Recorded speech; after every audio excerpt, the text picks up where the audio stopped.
This is the Brown Duke Gun Show. My name is JP Garcia. I am here today with a super special guest, Max Michel, multiple-time national champion, world champion IPSC shooter, speed shooter, world record holder. I could gush, I could go on, and I could fanboy. But I'll let the man introduce himself. So, Max, you want to tell the viewers a little bit about you? Yeah. So, well, first of all, JP, appreciate you having me on the show, and looking forward to chatting with you here today. Yeah, I've been shooting my entire life. My dad got me started shooting when I was just 5 years old. And I started competing by the time I was 8 or 9. So it just became a passion of mine, became a way of life, and something that my dad and I got to do all over the country together. So as I grew up in the shooting industry, I did it with my dad and with all the local guys around us, and it was just a blast. And by the time I was 13, I was like, I really enjoy this. So I gave up every other sport, football, baseball, basketball, track, gave everything else up. And then I ended up just dedicating myself fully to shooting. And that's when I found the US Army Marksmanship Unit at a match somewhere when I was 13 or 14 years old. And I said, that's what I want to do. So I worked my tail off about 4 days a week of live fire. The rest of the time was dry fire, preparing ammunition and preparing the guns for the next match or tournament or practice session, whatever it would be. And just quickly became a way of life. And then over my time, I was able to spend 10 years in the Army shooting team, which was unbelievable. We can talk about that maybe more a bit here. Mm-hmm. And in the last 15 years, I've been at Sig Sauer as their competition shooter, the captain of the shooting team, and helping direct some of the products that we see in competition shooting here today. And over that span, I've been very blessed to win several national and world championships and things of that nature, and been able to create a lot of opportunity for myself to win at a high level, but also have that platform to now give back to others. And that's really what I'm excited and more passionate about nowadays. Yeah, for sure. Well, I mean, I can tell you as someone who's taken your classes and I've watched a lot of your video content, you're giving back to the community and shooting sports and all of that stuff. One thing that kind of caught my attention that I didn't know is that you started at 13 and you were already 4 days a week practicing, loading ammo, doing all of that stuff during school. Exactly. So the cool thing about that is when I decided to do that at 13, that's when you're going into high school around that time, right? So as I was going into my high school, I thought, okay, what high school do I want to go to? I grew up in Chalmette, Louisiana, in that area, and there was a couple of schools there. Chalmette High School was like the jock school. That's where you can go and play football and baseball and basketball and excel in those things. And then there was another school, Andrew Jackson, which had none of that. It was like golf and wrestling and swimming, things that I wasn't interested in at the time. But the cool thing about Andrew Jackson is it was right down the highway. I mean, within a couple of blocks from my gunsmith. Okay. So I was like, sold. So I went to school from like 7:30 to 2:10 or whatever it was, got out of school, and I would walk a couple blocks to my gunsmith shop, and I would be there working for a couple hours, waiting for my dad to pick me up every day from school. So I was exposed to how and why the firearms operate the way that they do at a very young age, running machines and just trying to learn how to make the guns better, and then be able to explain to him, this is what I like and why I like it. And I became more valuable to not only myself, but also the folks that I worked with down the road because of that. That's amazing. At 13, you're already cranking on guns and walking from school to do this. So it has been truly, this is your life. Shooting is your life. That's it. If you take guns away from me, I'm literally useless. This is what I got, dude. Yeah. Wow. That's awesome. That's so cool. So, okay. So before I dig in, I have a million ways that I want to go. You talked about Army Marksmanship Unit, right? So you went to high school, and then I assume then you enrolled in the military and went to the AMU. How did that all work? Yeah. So that was a really awesome opportunity, and I prayed for that for a long time. So when I met those guys, I was in the Area 5 championship, I think in Missouri, many years ago. And I was like, who the heck are these guys in the black and gold uniforms shooting really well? And then I realized, whoa, they're representing the Army. And that's when I was like, I want to do that. And I spoke to the coach at the time, because back then there wasn't really an action shooting team. Again, this is before 9/11, before the war kicked off, before the big Army really saw the value of what an action shooter could be. At that time, we were training for a different type of war in the Army, before Iraq and Afghanistan and those types of things, a global war on terrorism. So we were more of a recruiting tool. So if you looked at it as an action shooter, somebody who's running around really quickly, running an obstacle course with a handgun, it looks cool. So it was more of a marketing tool, almost like racing with handguns. So at that time, they were awesome, but they really weren't a team just yet. So I would keep in touch with their service pistol coach, who was kind of managing the action shooting team at the time. And I told him, hey, I'm only 13, 14. I really want to be a part of this team someday. How do I go about doing that? So I just kept in touch with the guys, and luckily they were based out of Georgia. I'm in Louisiana, so it was really easy. I saw them at a lot of matches, the Louisiana State match, Mississippi State match, the Georgia State match. I would shoot these different matches, and I would just stay around. I would make sure they knew who I was and saw me often. And yeah, after a couple years, by the time I was 16, they realized, whoa, this kid's for real. I saw them again in 1998 at the Pan American Championship. It was in the U.S., but it was up in Barry, Illinois. Okay. And their coach was there at the time, and he was like, hey, we've been watching you for the past few years, and we know you would like to be a part of the team, and we would like to have you as well. So I was only 16 at the time, so they gave me a letter of acceptance. And by the time I was 17, on my 17th birthday is when I swore into the US Army, and by 6 days after high school, I was gone. So it was like a recruiting process. Sure. Just like you would get recruited into the NCAA, maybe you're getting recruited to LSU or whatever school you might be wanting to go to. My school was just the US Army. That's where I wanted to go, and they were recruiting me to be there. I don't know if I got in because they really thought I was valuable, or if they just got tired of me saying, can I get in? Can I get in? Can I get in? Either way, I got in there when I was 17 years old, and loved every minute of it. Well, but I think it's a little of both. Life is like that, right? Where, sometimes you have to will it into existence. And, I'll probably ask you about that on a different show, about the value of networking and how that got you to where you're going. For sure. Yeah. So you're now in the AMU, right? Yep. And so I have my perceptions of what that is, but can you tell me and the other folks who listen, what's the AMU really about? So now you get in the program. What is it that you do? Yeah, so the AMU is the Army Marksmanship Unit, and it was formed back in 1956 by President Eisenhower to show the world what we were capable of as a country. Show our best shooters out front. This is what we can do. This is what we're capable of. And of course, as time changed, the mission changed a little bit. When I first got there, our number one mission was to compete and win at the highest level. So from 99 when I got there to 2001 before the war kicked off, that was it. We were part of recruiting command. We were trying to help people recruit soldiers into the Army, but it was always about go to the match, be as prepared as possible, and win at the highest level to show what the country is capable of. And then when the war kicked off, things changed a little bit. Our number one mission at that point became to enhance combat readiness. And then as the years went on, we kind of morphed into a little bit of both. So a normal day in the AMU is never the same. Right. But typically the way that it works is you go in as a private and you live in the barracks. And in the morning time, you have physical training, and then you have breakfast. You get into your team meeting. And at that point, you get dispersed out to the ranges, and you have uninterrupted training time for a minimum of 3 hours usually. And then you would get a good hour for lunch.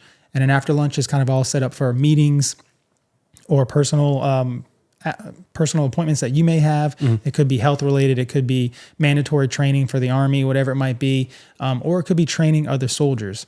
And that's a typical day, I would say, is, you're working out, you're training, and then you're doing business stuff at the back end. When I say business stuff, meaning Army business, whatever they need you to do. Yeah. I mean, that's a typical day. And then other times they may say, hey, look, we need you to go out to Kentucky for the next week, and you have to train soldiers before they're deploying, or whatever it could be. So our mission is kind of all over the place, but for the main point, for the most part, it was enhancing combat readiness and then showing the world what we were capable of. Got it. And then you parlay that. So after you leave the military, you have this illustrious career in shooting, currently still going on, right? And we could have 5-10 shows just based on that, I'm sure. But I guess the way I want to go from that is that you also started instructing, right? You started teaching people how to shoot. So you were teaching people in the military to enhance combat readiness. Now you're out of the military, but you continue the teaching thing, right? Yeah, I love it. It's honestly, it's what keeps me connected to the military and to law enforcement. So I was blessed with a very good skill at a young age of shooting. And over the years, I found out how to become better at relaying that message to other people. And the big part of that was, as you mentioned, when I started teaching for the Army, because I was scared. When I was 17, my first group that I taught was a group of SEALs. And I was 17 years old, and I was like, oh my gosh, what can I offer these guys? Right. But they were super cool. Typically, the guys at the highest level, they're all ears, and they want to know, hey, you're only 17 years old, but you're beating us at every drill. Why? Teach me. I'm like, I don't know how to teach you. I'm scared. But I've learned over the years, that these guys just want to be better. They want to get home to their families. And that was a way that I was able to connect with them. And for the first couple of years in the AMU, I would just shoot all day. There was no other business to do. There was no war. So I would shoot 1,000 rounds a day, 5 days a week for 8 to 10 months out of the year. I shot a lot. Wow. And during that time, I was winning some stuff. I was learning how to become a winner. I wasn't mentally ready to win, but I was learning how to become a winner. But more importantly, I was learning a lot of how and the whys of what I was doing. And then when the war kicked off, I knew exactly what I was there to do. I knew exactly why I started shooting at 5 years old, started competing at 8, started taking it seriously at 13, and all these other things that we talked about earlier. Now I'm able to take that and relate it to the soldiers to make them that much better because of all the knowledge that I've learned over those years, but mainly those last 2 years, or my first 2 years in the Army. Those last 2 years before the war kicked off, now it's like, okay, all these little details I can relay. So I spent those 8 years teaching and training other people, and I became better and better at that. I went to instructor training courses. I went to speech courses so I can lose my Louisiana accent so people would take me seriously. Yeah. Just had some fun with it and enjoyed it, along the way, and had some really good mentors. And then, as you mentioned, now I take that, to this day at this point. The last 15 years, I've been working for Sig Sauer, but I also have my own training business. And I'm still very much connected to law enforcement and military, and several courses that I do every year, just been able to relay information to them. One of the things that I'm really passionate about right now is training people on red dots. Mm-hmm. You and I have been shooting red dots on pistols for 20, 30 years. Right. But this is something very new to military, law enforcement, and civilians out there that carry just to protect their loved ones. So now I'm able to teach these guys, hey, this is how we use the red dot. This is how we aim with it. This is how we find it. And this is the advantages of it. Yeah, absolutely. Oh, yeah. Gosh. I mean, we could devolve into how many different discussions on how to shoot a red dot, how to pick it up properly. And that's probably something we should do in the future. Yeah.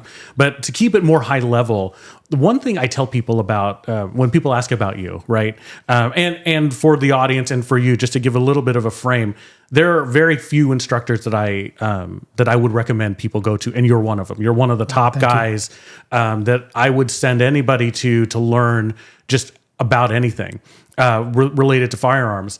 And the way I describe your teaching, how you go about it, and now it all makes sense, given how long you've been in the sport, right? I tell people that when you go train with Max, it's like you're learning a martial art, right?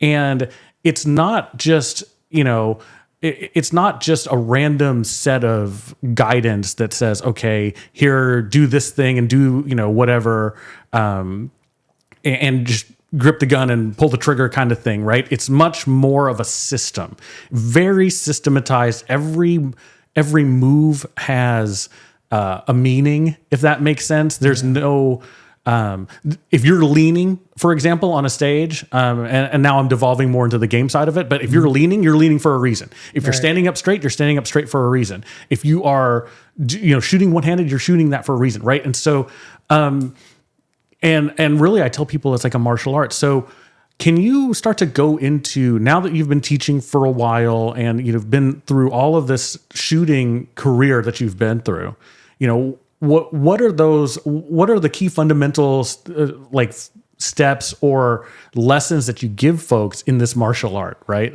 Does that make sense? Yeah, absolutely. So it's an art to it. And I feel like I've broken it down in a way that's very easy to digest and, more importantly, easy to train on and work on. So I have what I call my non-negotiables. When I go out to the range, there needs to be a skill set that I'm currently working on all the time. And then there's other skill sets that you want to work on, you want to improve, but maybe they aren't as important because you don't see them as often. So for instance, when I tell folks to go out to the range, you need to have a plan. You and I have worked together a bunch of times. You need to have a plan. What is that plan? When you go to the gym, you need a plan. When you go to the gym, you don't just say, I'm going to pick that up a couple times, do that a couple times, and hope that I did well, hope that I get better tomorrow. I want to know that I'm getting better. The only way to know that I'm getting better is to take kind of that high level view of, okay, what do I suck at? Mm-hmm. My last match, what did I suck at? Okay, 1, 2, 3 topics. Yep, those are the ones. And then I'm going to have those and be in my training plan. That'll help me continue to get better. But the non-negotiables are my recoil management system. I have to shoot the gun, and I have to shoot the gun quickly in our sport, and I want to do well with it at a high rate of speed with acceptable accuracy, so I need to have my stance, grip, and posture. So I work on my recoil management system. And then I have to draw the gun on every stage, so I'm going to work on my draw. Different types of draws. Maybe it's hands at my sides, hands above my shoulders. Maybe it's from concealment if I'm doing concealed carry work, whatever it might be. And then from there, I'm doing reloads, transitions, and some basic movements. If I focus on recoil management, the draw, reloads, transitions, and basic movements, that pretty much covers the gist of what we do. Right. Now, if I want to add other pieces to the puzzle, I'll do that because, as I mentioned, hey, I suck at these 3 things, and yeah, recoil management happens to be one of them. So good, that's on my list. But you know what? I struggled with hard leans and I struggled with one-handed shooting. So that's going to be in my list. Those will be the extras that I add on to my training session. But I would say that to the listeners here and the viewers. When we're setting up a training plan, it shouldn't be fun. Part of it's going to be fun. Part of it's going to be exciting and engaging because that's just what it is going to get us out to the range. But at some point, we have to do the work. And the work is where it sucks and we start to get better. Right. And that's kind of where that growing process happens. So I would just say that. Make sure you have a plan. So whatever you're doing, if it's 200 rounds, 300 rounds, however many rounds you have, we're not wasting those rounds and we're making sure it's focused training in every step of the way. Yeah, no, that makes sense. And the follow-up question I'd have for you is that, so we were just talking, you just gave the example for shooters who are active in shooting sports, right? Yep. Be it USPSA, PCSL, IDPA, whatever they do, 3-gun, doesn't matter. To the person who is just starting out, or they don't do shooting sports, but they're trying to get better at the fundamentals of shooting, right? So recoil management, you mentioned, I know you talk about grip a lot, those types of things, right? Yep. If you're speaking to somebody who isn't currently yet interested in competition, but they're trying to get better at their gun handling, what do you think? What for those folks? What should they focus on? What types of things, if they're trying to measure, like you said, I suck at this, I need to focus more on that. Like, how do they even come up with that, that framework? Because, if they're still starting out, it's hard to manage. It is, yeah. So if somebody that's just starting out there or someone who's fairly new to shooting and you're not looking at competitive shooting, you're not becoming a national or world champion, or you don't care about that, I would say at a minimum, we need to have good gun handling skills. And you can do a lot of this in dry fire. So if hey, I'm a target shooter, I have fun, I want to get better, and I like to carry to protect my family, think about what are the things that are important there. If you're a target shooter that just wants to get better and have some fun, we know we want to hit the target. And how we hit the target is good trigger discipline and good muzzle management, making sure that the sights are aligned on the target, and we're activating the trigger in the way that as we break the shot, it doesn't move the sight or the dot off of the target. So that means I can work on that in dry fire. I can put a 1-inch dot at 10 feet. And make sure there's no ammunition in the room. The gun's completely empty. All the magazines are completely empty. And I can just simply work on placing the dot or the sight on that target, removing the slack of the trigger, and having a consistent push or press straight back to the rear until the shot breaks or until you hear that click, that dry fire. And then did that dot or sight leave that target during that press process? And if it didn't, that would be a good shot. If it did, well, now we need to work on activating the trigger a little bit smoother, a little bit easier. And we can work on that in dry fire, as I mentioned. You can use a light switch, doesn't have to be a 1-inch dot, with some small object on your wall. And just really pay attention to that. So focus on triggering the gun. And then when you go out to the range, that triggering process does not change. Yes, there's an explosion happening in front of your face. There's a gun going off. There's some loud noise. But as long as you have eye protection, maybe a hat, put double plugs if you need to soften some of that noise, that'll reduce the urge to want to flinch on target. And you can really focus on the same skills you worked on in dry fire. So I would say number one, for somebody who's out there trying to learn to shoot better, work on your trigger discipline and dry fire as well as live fire.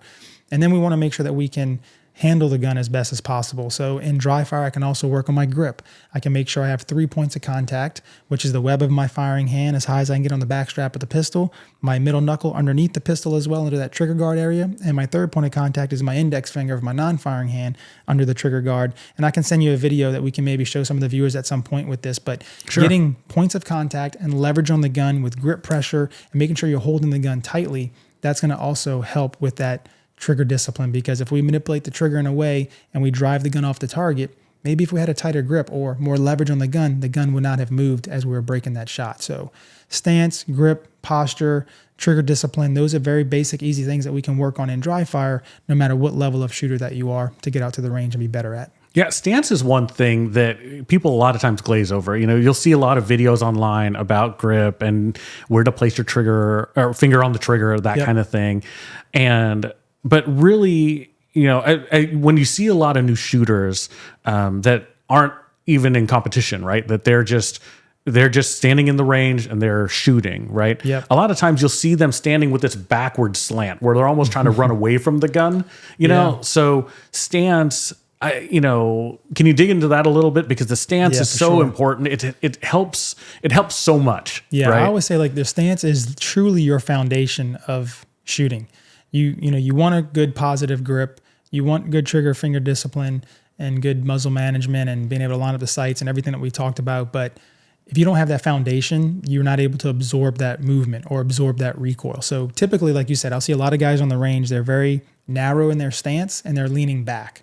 Anytime your hips go under your body and you're leaning back with a narrow stance, now your shoulders are over your heels and you don't have any base underneath you. So as a gun fires, you're assisting the gun to push you back and recoil, and that's going to be a problem. So instead, what we'd like to do is get a really wide base. So however tall you are, you want your feet wider than shoulder width apart, and one foot, particularly your strong foot most likely, slightly to the rear. So if I have my strong foot slightly to the rear and I'm wider than shoulder width apart, now I have a wide base and foundation to absorb a lot of that movement and recoil. And then the next piece of that puzzle is making sure we're bending our knees slightly and pushing our butts or our hips back, and that's going to force our chest forward. So two things happen there. If I bend my knees slightly, I'm going to have weight getting put into the balls of my feet. So now I have more weight into the gun.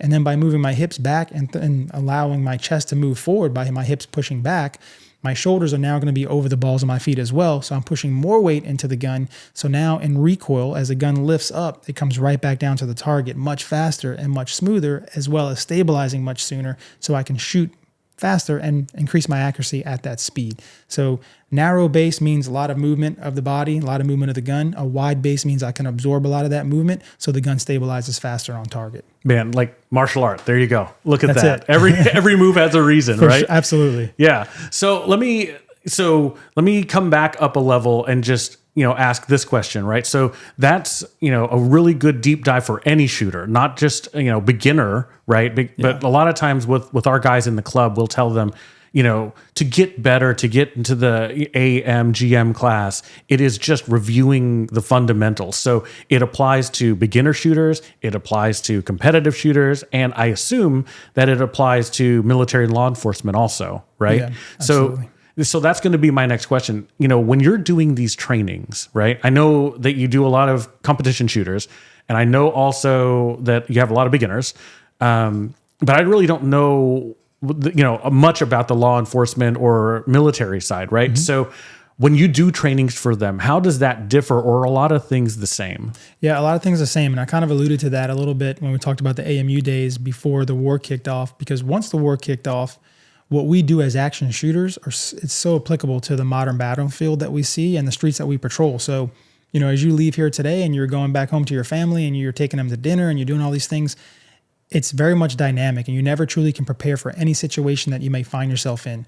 And that's what I love about the action shooting sports, is because we can't ever really prepare ourselves for that either. We can train certain skill sets to be better in certain situations, but you don't know what the situation is going to be truly. So we want to work on these 10 or 12 different skill sets to make us better whenever we need those, kind of have them in our tool bag, if you so to speak. So that's why when I teach military and law enforcement, I don't really change much. We still want to have a good base for our foundation and our stance. We still want to have a good posture. We still want to have a proper grip and trigger finger placement, things of that nature, and to be able to run the gun at a high rate of speed. That's the same thing they want to do, right? If I want to shoot multiple targets really quickly with acceptable accuracy, that's the same thing they want to do. So the hardest part of it is trying to transition people's minds from trying to shoot, a group the size of a quarter, especially nowadays with red dots, because it's so easy to kind of place the dot exactly where you want to hit it. And people see success as, how tight was your group? How tight was your group? Well, success for me is shooting a softball-sized group 5 shots in a second. How do we do that? Right. How do we shoot 3 targets with 2 rounds each in less than 3 seconds from the draw? How do we do that and still remaining softball-sized groups? So a lot of what we do in competitive shooting and action shooting, combative style shooting, it's so applicable to what everybody else is doing. So it's very easy to relay that message. So I don't change a whole lot in my training for those guys. Awesome. Well, yeah, I can geek out on asking you all kinds of questions about technique, but I think at this point, the best thing to do would be, if you're interested, I know you have a book, right? I do, yeah. What's the book called? Range Time. Range Time. Range Time. You can find that online. I wrote that with a friend of mine, Saul Kirsch. Okay. He is a grandmaster shooter out of Europe. He owns Double Alpha, and great guy, great person. Trained with him for a long time. And Basically, that book is essentially a drill book. So there is some how-tos in there for every skill set. But the cool thing about the book, you can go back and say, hey, what are the 3 things that I want to get better at today? Whether you're a competitive shooter or not. I want to get better at shooting around barricades. I want to get better at kneeling positions. And I want to get better at recoil management. You can flip to those different skill sets in the book, and they're all color coded. So you can say, okay, recoil management's purple or whatever. You flip to the purple section, and you can see all these different drills that are going to help you get better at that. One neat thing there, you can see the drill. You see what you need to set it up. You see the goals and the objectives of the drill, but there's also a QR code. Take a picture I like that. Isn't that cool? I was going to mention that. Yeah. Yeah. You take a picture of the QR code and it's like, okay, now I watch Max shooting that drill. And it's not necessarily an instructional video, but it's just, hey, I'm Max. This is how you run the drill. Check this out. My time was this. Go give it a try. So it's really a neat way for people to engage with the book and say, okay, well, I'm going to build my training plan based upon this book. I'm going to take these two drills, and I'm going to go train on the range.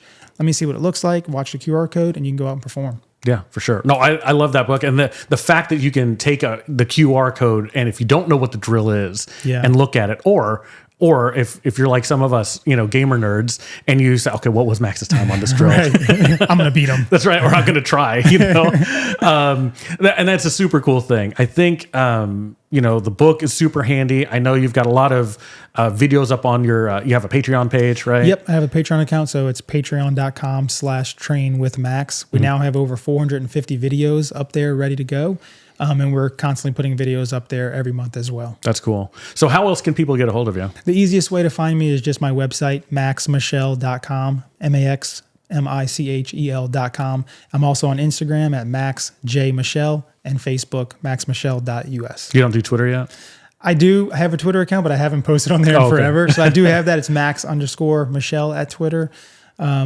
But the easiest way to find me is just the website, maxmichel.com. And from there, I offer several different classes. A lot of my classes aren't posted for a reason, because I typically, when guys reach out to me, they'll say, like, if you said, hey, Max, my name's JP and I have a group of guys in Texas that want to do a course, then you would typically be the class leader. You would get 10 or 12 guys together, and before you know it, the class is full. So I don't really have a lot of open enrollment courses, but I have 2 really unique open enrollment courses this year, what we call Hands to Guns. That's getting up on the website very soon. We're doing one in Louisiana, in Robert, Louisiana, and we're doing one up the Sig Sauer Academy in Epping, New Hampshire. And the cool thing about that course is it's a 3-day course, and you're running a course with me on the pistol side, but it's also half of that course is going to be with Steve Tarani, who is a knife expert, self-defense guru. This guy's been working with the government for years and years and years, and he teaches how to protect yourself from combatants with knives, bats, you name it, crowbars, whatever it is. Wow. And he teaches you how to get out of those situations, how to be more alert, and it's a really cool course. And if all else fails, you have to go to the gun. That's where I come in.